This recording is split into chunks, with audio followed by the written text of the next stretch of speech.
Assalamualaikum warahmatullahi wabarakatuh. Selamat pagi anak-anak semuanya. Jumpa kembali dengan Bapak. Hari ini kita lanjutkan pembelajaran di pembelajaran 3 subtema 3 tema 1 kelas 5.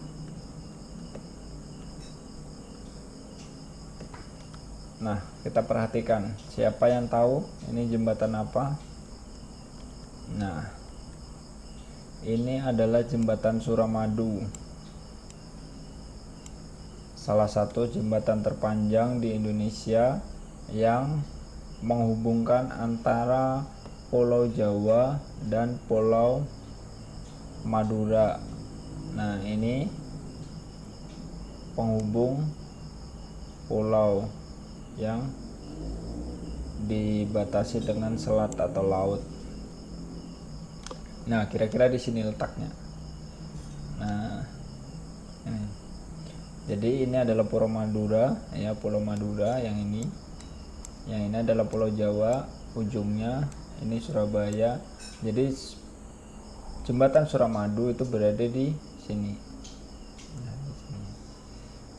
Ini menghubungkan antara Pulau Jawa dan Pulau Madura, jembatan Suramadu.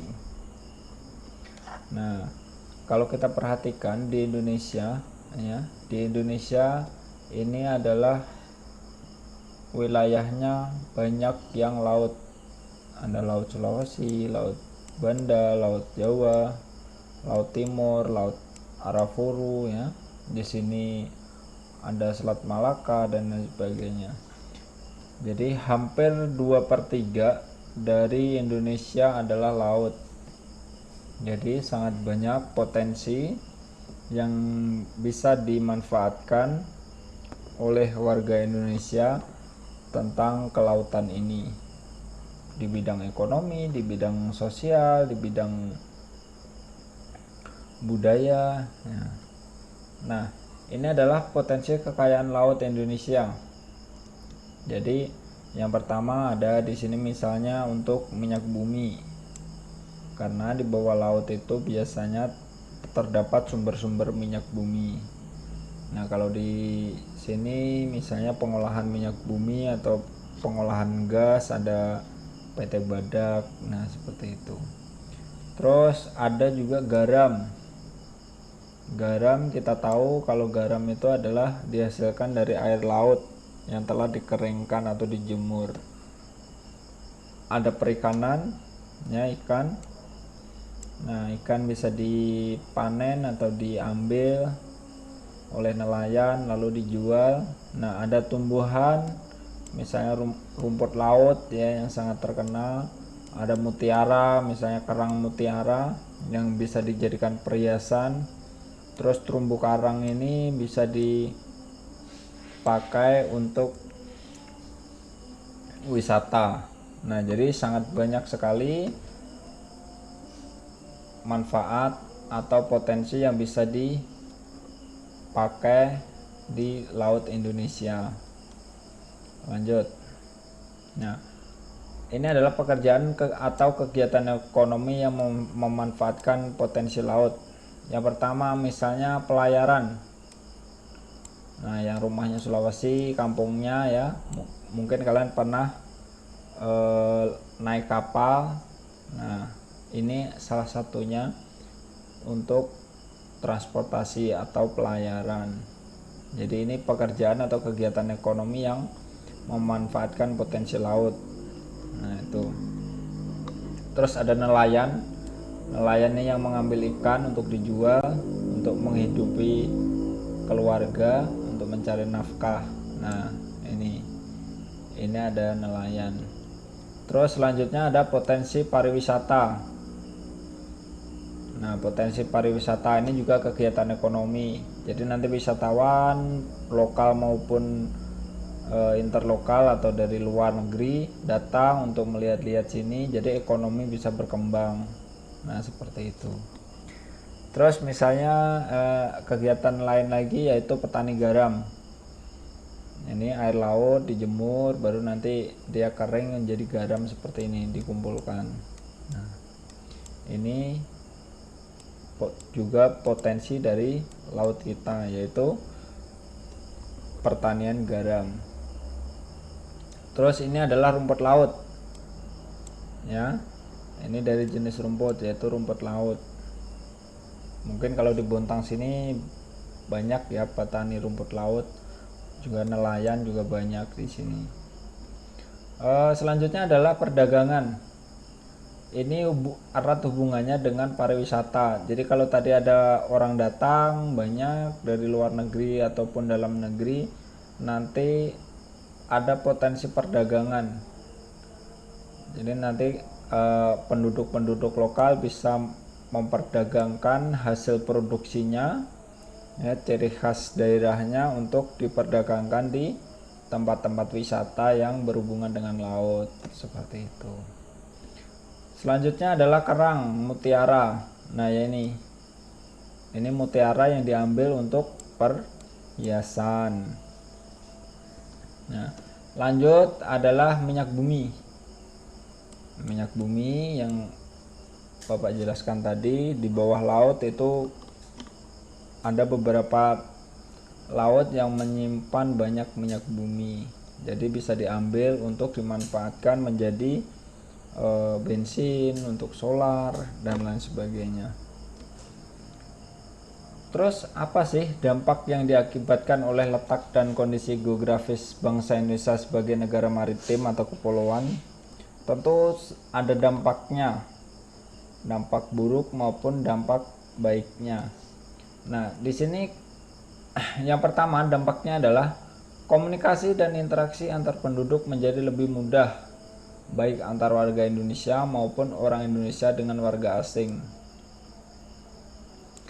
Jadi karena negara kita adalah negara kepulauan, negara maritim, jadi banyak orang luar negeri yang datang atau dari pulau lain yang datang untuk berwisata. Jadi komunikasi dan interaksi antar penduduk lebih mudah. Nah ini, dengan adanya transportasi pelayaran tadi juga. Terus yang kedua adalah terjadinya pembaharuan atau pencampuran atau peleburan nilai-nilai antar pulau dan antar negara. Contohnya misalnya ini adalah Pulau Bali misalnya. Jadi di Pulau Bali itu sudah banyak pencampuran atau peleburan nilai-nilai antar pulau. Misalnya ada yang dari Jawa datang ke Bali membawa apa kebiasaan di Jawa. Nah, nanti di Bali dilaksanakan seperti itu. Jadi bercampur dengan kebudayaan lokal Bali. Nah, seperti itu. Nah, itu dinamakan pencampuran atau peleburan nilai-nilai antar pulau. Misalnya orang Jawa datang ke Kalimantan membawa keseniannya, misalnya kuda lumping, misalnya tari-tariannya. Nah, nanti dikolaborasikan dengan kebudayaan daerah setempat. Nah, jadilah peleburan atau pembaharuan. Nah, itu. Nah, ataupun antar negara. Misalnya kayak di Lombok, di Bali, ya, itu sudah banyak pencampuran antar negara. Selanjutnya adalah munculnya perkampungan-perkampungan etnis tertentu seperti pecinan dan kampung Arab. Karena ini kita banyak pulaunya, negara maritim, tentu banyak yang datang ke sini. Nah, misalnya ada di Surabaya ada kampung pecinan. Nah, misalnya di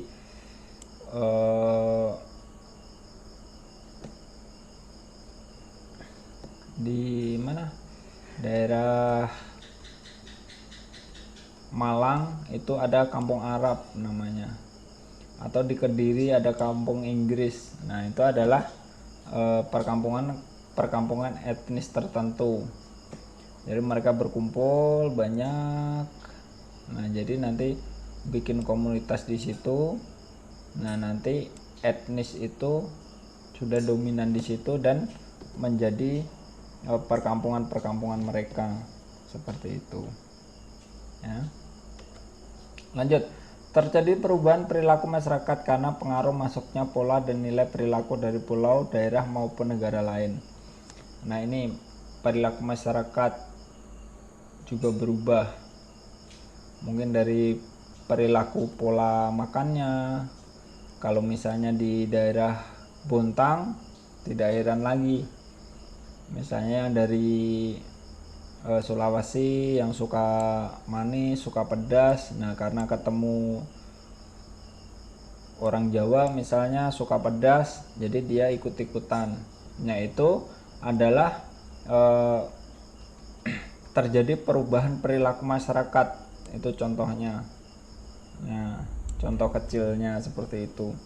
Terus kalau misalnya masyarakat setempat terus kedatangan orang dari luar, nanti yang dulu tidak kenal dengan teknologi sekarang sudah kenal HP.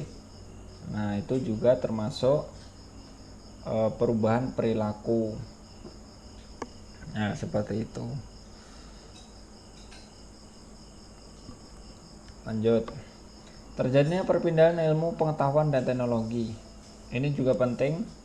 Jadi karena kita banyak tercampur dengan orang luar, dengan orang-orang di pulau lain, tentu ilmunya berbeda, pengetahuannya berbeda, dan teknologinya pun berbeda. Contoh kecil misalnya ilmu tentang kelautan. Kalau dulu orang ke laut dengan peralatan sederhana seperti pancing misalnya, dengan adanya teknologi mereka sudah bisa menggunakan jala yang digulung dengan mesin misalnya. Nah, itu adalah terjadinya perpindahan ilmu, perkembangan ilmu. Nah, seperti itu. Nah, itu. Kalau dulu misalnya perahu nelayan masih pakai tangan, pakai didayung, sekarang sudah pakai mesin. Nah, itu juga termasuk perkembangan ilmu pengetahuan dan teknologi. Nah, itu dampak yang diakibatkan oleh letak kondisi geografis bangsa Indonesia sebagai negara maritim atau kepulauan.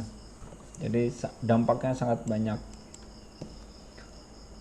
Nah, ini, apakah kalian tahu walaupun Pancasila itu memiliki 5 sila, namun Pancasila adalah kesatuan yang utuh?